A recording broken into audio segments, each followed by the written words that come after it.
Nobody knows what tomorrow holds. What we can only do now is to take measure to mitigate possible damages that man-made and natural disasters might bring.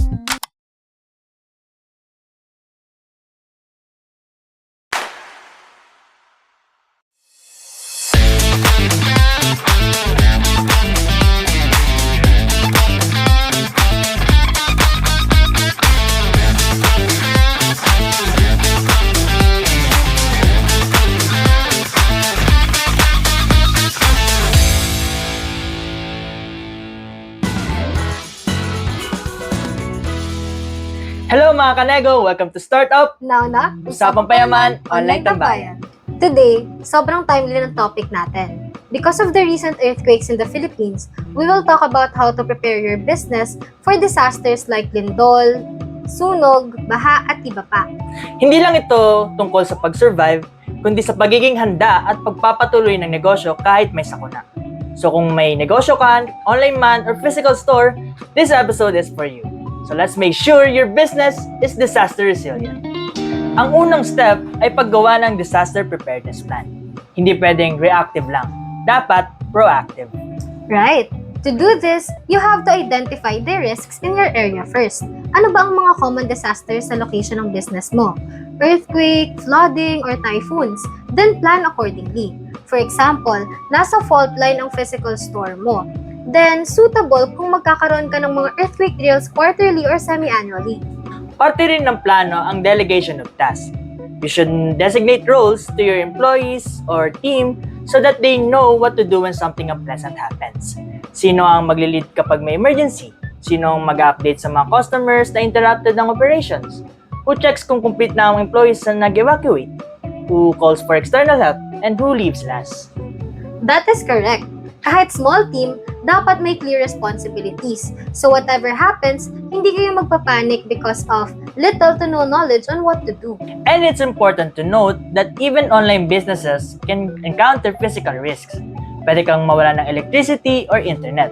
At sa mga ganitong pagkakataon, dapat may contingency plan ka. Next, protect your business assets. Hindi lang physical, pati digital. As we said, dapat proactive. Wala pang disaster, dapat you already use cloud storage for important files like contracts, customer and employee data, financial records, and other confidential documents.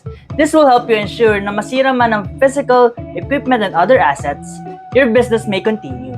Magandang idea rin ang pag-consider ng insurance. May mga local providers na nag-offer ng business insurance for calamities. Maaaring hindi mo nakikita ang kahalagahan nito sa ngayon dahil nag-function pa naman ang business mo kahit wala nito, pero sa panahon ng mga sakuna, this will relieve worries dahil meron kang safety net for unexpected costs. Next tip, organize communication. Paano may contact ang team mo, suppliers, other employees in field, and even clients kung may sakuna? Create a group chat or emergency contact list. Use messaging platforms na accessible para sa lahat. You choose WhatsApp, Messenger, or Viber. Basta dapat accessible kahit na low signal. Social media is powerful as well.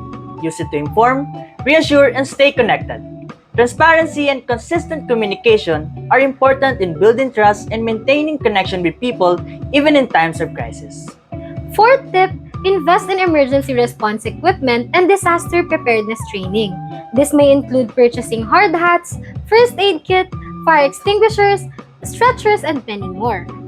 Pwede rin naman sa skills development yung basic life support and proper evacuation practices.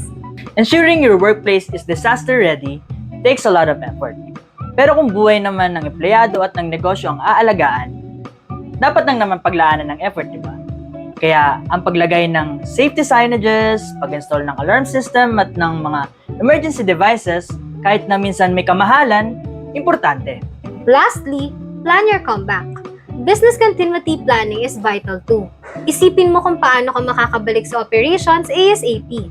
In doing this, list down your critical functions and know what to do with them in case na ma-interrupt ang normal operations mo.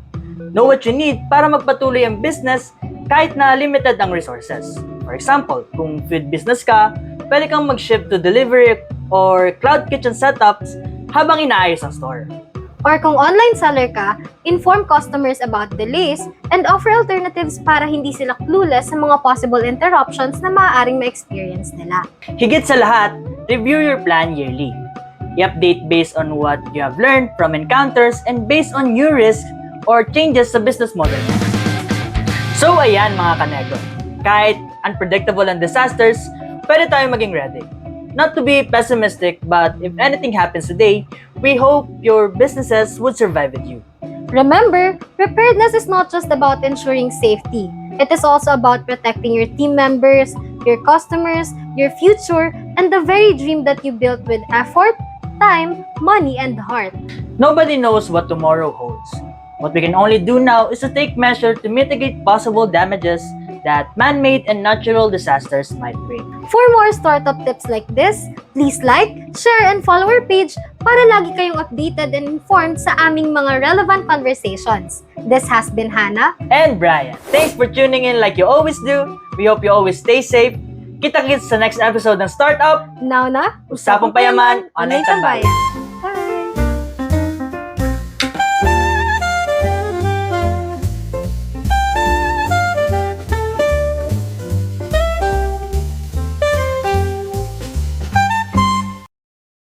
Lastly, plan your comeback.